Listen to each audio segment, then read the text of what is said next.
Hej og velkommen til SolarSmart. I den her video der vil jeg vise jer en af vores nyeste features, det som vi kalder PowerPilot.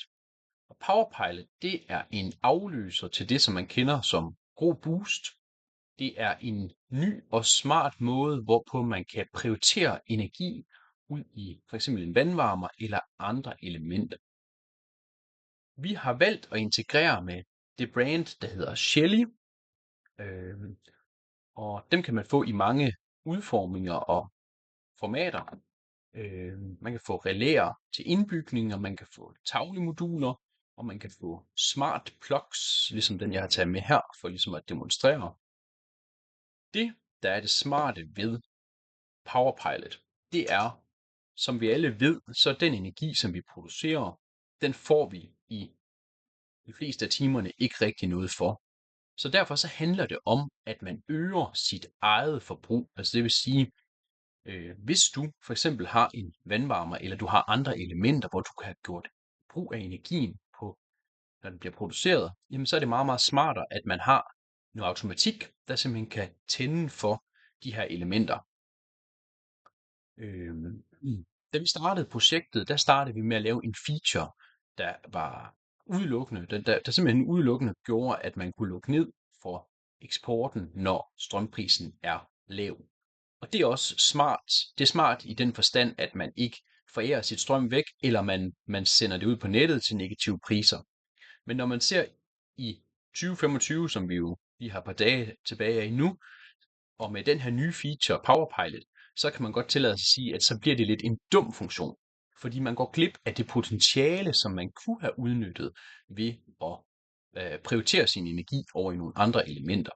Så i stedet for, at man nu sætter en regel op, der siger, at når prisen går under for eksempel 20 øre, jamen så lukker vi ned for eksporten. Så siger vi i stedet for, hvis vi har overskudsstrøm, og prisen er lav, jamen så vil vi gerne starte nogle elementer. Og det kan vi gøre med de her Shelly Smart moduler. Mange af jer I kender allerede brugerfladen, og I kan ligesom se med her, hvordan jeg gør. Jeg viser også nede i hjørnet hernede, det viser jeg, hvordan det ser ud i appen. Lige nu der optager jeg det på en PC, og de fleste af vores brugere, de bruger efterhånden vores iOS eller Android app. Men vi har et element herover, der hedder PowerPilot, og der går vi over i. Nu er vi kommet ind i PowerPilot, og herinde i PowerPilot, der har vi mulighed for at tilkoble 3 af de her Shelly-moduler. Der kan man se, at jeg har tilkoblet min luft-til-luft varmepumpe, og den står og kører lige nu. Så har jeg tilkoblet vores vandvarmer, og så har jeg den her smart plug, som jeg har taget med i dag, for ligesom at lave en demonstration, og hvis jeg trykker her på den manuelle knap, jamen så kan I se, så starter den. Det er den manuelle tænd og sluk. Der hvor det bliver rigtig smart, det er, at så kan man gå herind, og så kan man sige, at man kan lave nogle smarte regler. Det vil sige, man kan sige, hvis, som jeg har lavet i det her tilfælde, i det her eksempel her, hvis spotprisen er under 0,20, og det er den samme værdi, som jeg egentlig har sat eksportstop til. Det er bare det, som jeg sagde tidligere med, at hvis man laver eksportstop, jamen så spilder man egentlig det potentiale, som man egentlig ville kunne udnytte af sit anlæg i stedet for.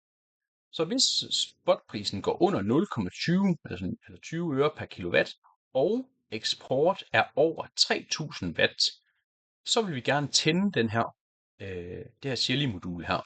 Og det er jo selvfølgelig individuelt, alle nogle regler, man mener, der ligesom kan passe. Om man gerne siger, når batteriet, altså for eksempel SOC'en, den er per på 100, jamen så vil vi også godt eksekvere den her, så starte det her smart modul. I mit tilfælde her, der vil sige, at når de her regler her, de er mødt, jamen så kan det for eksempel være en vandvarmer eller lignende, der starter. Det kan også være et relæ i en varmepumpe eller andre ting, man aktiverer. Jeg har også hørt om nogen, der har sat det op, sådan at de egentlig begynder at tvangslade på et eksternt, det er jo godt nok sådan lidt en hjemmelavet idé, ikke også, men hvor de begynder at tvangslade på et eksternt batteri, ud fra de her regler her. Så der er rigtig mange muligheder. Det, der er hele hovedsagen i det, og hele ideen i det, det er, at man får en langt større egenudnyttelse af sin energi. Og der er så mulighed for, at man kan opsætte 3 forskellige regler per Shelly-modul. sådan at man kan være sikker på, at man rammer de kriterier, man ønsker. Måden du opsætter det på, og det vil jeg egentlig lige vise over i Shelly-appen i stedet for, fordi nu er det dem, som vi integrerer med, og så er det også dem, vi ligesom gør brug af. For du skal have den her IP-adresse, og den skal du have fra Shelly-appen. Så nu viser jeg lige hernede i appen, hvordan vi finder IP-adressen på Shelly-modul, og så sætter man sådan set bare den ind, og så aktiverer her.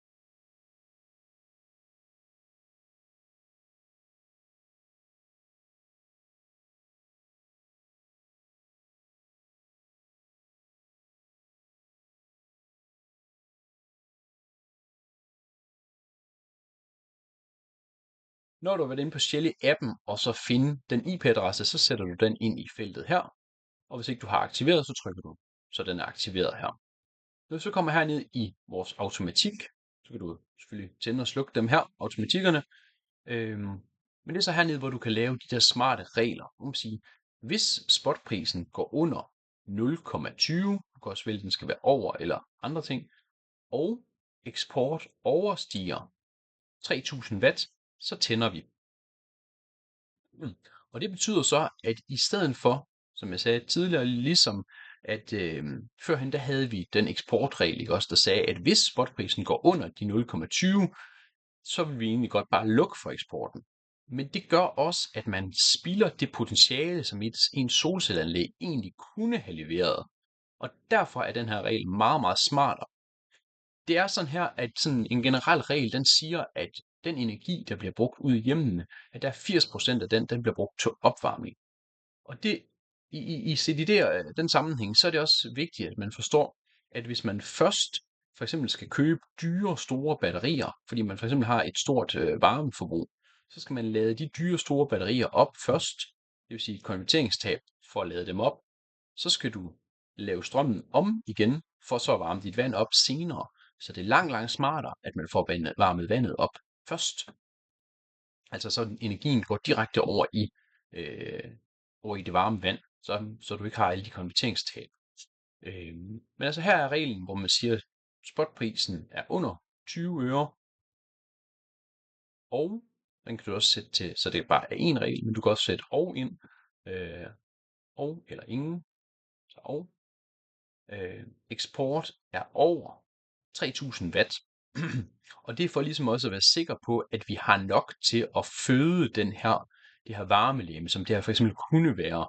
Det er bare et eksempel, fordi det er bare det der Shelly Smart Plug, jeg har sat på nu her. Men altså det vil sige, hvis du har et varmelegeme på for eksempel 2000 watt, så hjælper det jo ikke noget, at den starter for tidligt. Det vil sige, du skal også have en eksport eller et PV output, som du ligesom der ligesom kan afspejle det element, du har tænkt dig at koble til. Det var det, som jeg vil vise jer her i selve PowerPilot-delen. Når du kører Shelly-modulerne, så kan du også se det ude på din brugerflade, altså din energi, og det kan du også se i appen.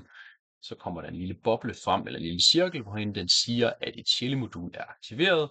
Og hvis du tænker, at det her det kunne være noget for dig, jamen så kan det være, at du skal hoppe ind og bestille dig en SolarSmart Optimizer nu.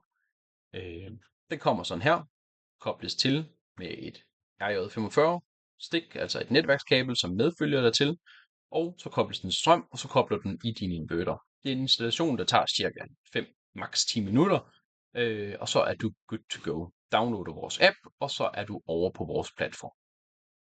Jeg håber, I tager godt imod det her og kan bruge det. Det er i hvert fald en god bund for nogle rigtig smarte features, hvor man kan udnytte sit eget energi. Tak fordi I så med. Hej.